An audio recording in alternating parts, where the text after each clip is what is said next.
I don't talk to the dead, and the dead don't talk to me. But I do have the ability to reach into your minds and either retrieve or influence some of your thoughts. What was that? No, I'm being serious. Do I believe in magic? I think I do. I don't believe in dark arts. Magic is interpretation. There are some things where I actually put, oh, that's a bit weird.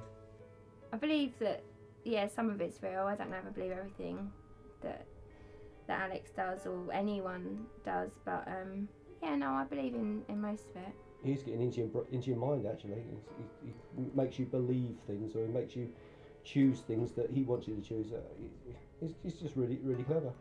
A psychic entertainer is a kind of a weird sort of term which encompasses lots of different things, really. I call myself more like a mind reader nowadays, really, because that's essentially what I do. But I also do sort of weird stuff as well, so that's where the psychic entertainer bit comes in. You hold your hand up for me. Are you right or left-handed? Right. Right, okay, let's use your left hand because I think it's psychic hand. Place your other hand over the top. Grab your hand. Now you might feel a slight burning sensation here, slight bit of pain, but it's worth it every minute. Here we go. Invoke a spell of pain and hurt.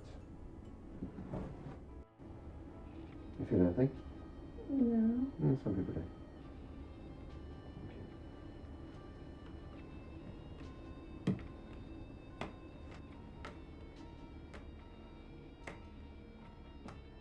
It was a hermit, wasn't it? Yeah. Yeah. That's crazy. When I was about 20, I started learning how to do magic. So I performed conjuring, close-up magic, that sort of thing, and then developed more of a taste for the darker stuff and the mind reading. I lost my wife about 7 years ago, and that was really the time where I decided to go into doing the mind reading full time.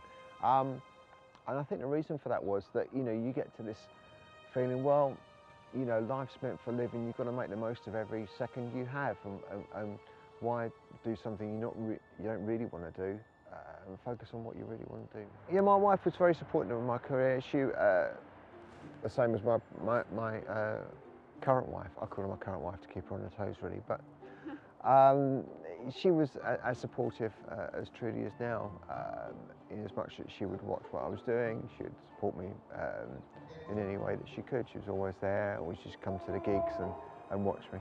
I met Alex about 5 years ago. We were both on a walk in London. He'd been widowed a year or two before that, and I was fairly recently divorced, and we were both up in London on this walk and got chatting, and away we went. When I first found out he was a mind reader, it was a bit spooky, as it is for a lot of people, and I was trying to shut off all thoughts from my mind and just think about windows or something so that I wouldn't give anything away. My family are pretty good when it comes to supporting my career. They're always asking me what's happening. I always try out my new routines with them. Well, I quite like the cups on the spinning thing with the knives underneath. You know, so to choose out of the 4 cups, you're spinning it around and then sort of like whacking your hand down on the cups and. It's not cups, it's knives. Yeah, no, but the cups over the knives. No. You put a cup over the knife. No, you don't. You put paper bags. Well, the same thing. Isn't it? It's a cup and a bag. What difference does it make? Because the cup would actually protect your knife and you wouldn't cut your hand, would you? Well, no, the cup's a better idea, to be honest.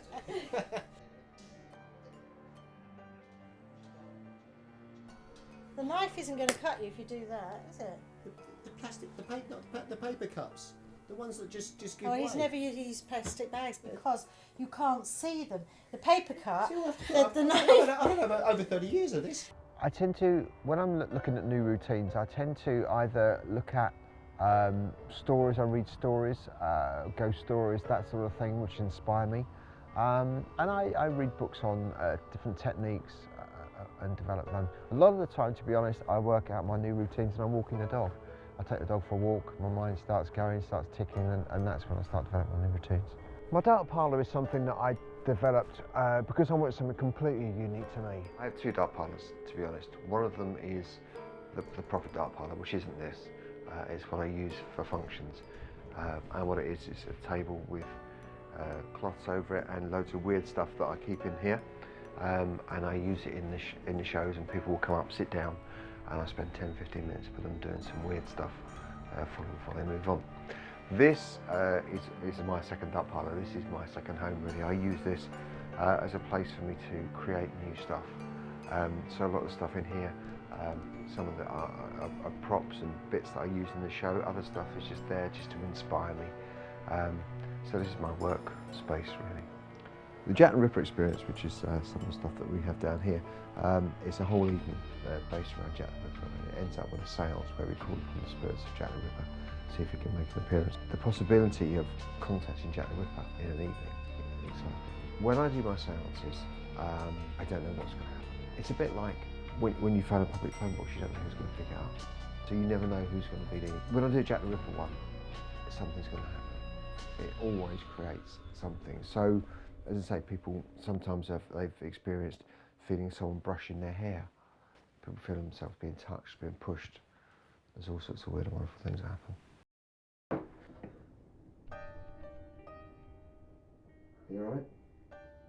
I thought you were going to touch it. Well, I don't know, he's never done that before, but it should be okay, wouldn't you? I don't need to swear. What was that? Are you alright? Can you put something in the chair? I'm done. Seriously. No, I'm being serious. No, I'm not done anything. No, seriously though. I think we better stop this now. I'm being dead serious. No, it's okay. What happened? You know I'm cynical, but I just got electric shock through the chair. Are you alright? You're something now. Okay.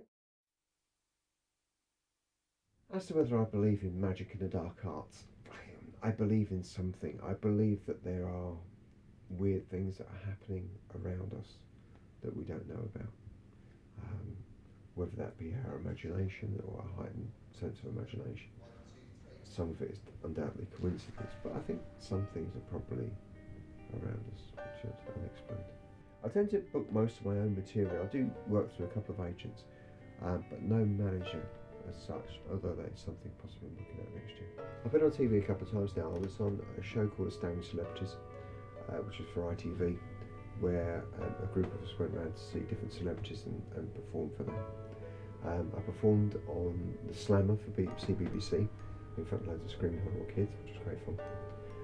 And of course I did my notorious Come Down With Me, which I don't think I'll ever live down. I've met various celebrities throughout my performing career. I'll name a few of them if you like. Rob Brydon and Jimmy Carr, both great guys, really good comedians as well. Philip Schofield and Fern Brennan. I did some stuff for them when I was performing a show called Astounding Celebrities. I have got a really cool routine, which I don't use very often because it's really more for TV stuff, but I've got this thing where I've got a matchbox and I get someone to draw a little stick figure of themselves and put it in this empty matchbox, which represents a coffin, that's the dead in the coffin. They then enclose it with their hands, and it's almost like you're being buried alive. It's a story about someone being buried alive. There's spiders in the coffin for you, and they're crawling across your hands. Whoa! Then you start panicking, okay? And you Should we start do this thing where the grave gets dug up, and so they take their hands off and they open up this matchbox, but instead of having their stick figure inside, it's full of maggots, which is quite good fun. Oh my god, Oh my god, that's so horrible. I've got a couple of things planned for next year, which I'm not allowed to talk about at the moment. One of them is a potential TV show, and one of them is a potential theatre tour. And then more of the same, really. I do cruises now, so I'd like to do some more cruises. I've got a few good cruises booked up for next year already, so hopefully we'll get some more of those. That's it for me. Thanks a lot. Cheers. Good night. Ladies and gentlemen, Mr. Alex Crowe.